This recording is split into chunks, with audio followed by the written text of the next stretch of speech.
আসসালামু আলাইকুম। আজকে জলপাইয়ের রেসিপি বানাবো। আপনাদেরকে শুরু থেকে দেখাচ্ছি।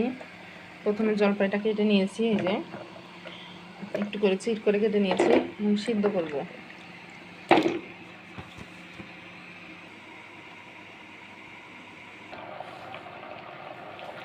জলপাইটা সিদ্ধ হয়ে গেছে, এখন নামাই নেব, পানিটা ছেঁকে নেব।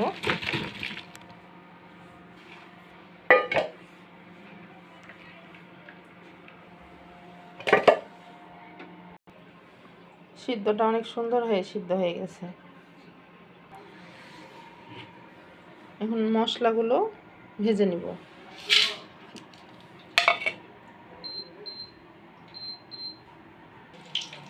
সব মশলাগুলো ব্লেন্ডার করে নিব।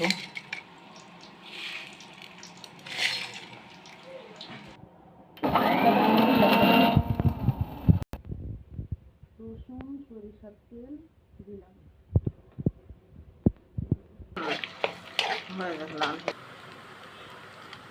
হলুদ, লবণ পরিমাণ মতো,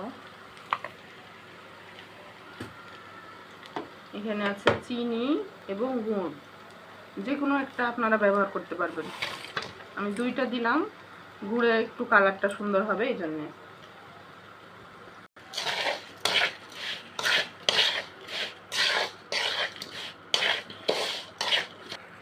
সিদ্ধ করা জলপাইগুলো দিয়ে দিলাম।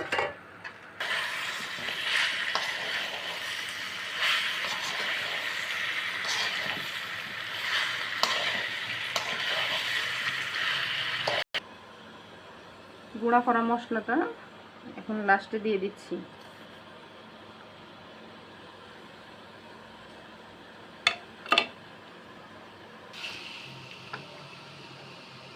এখন নামায়ে নিচ্ছি। এটা এখন একটু রোদ্রে দিতে হবে।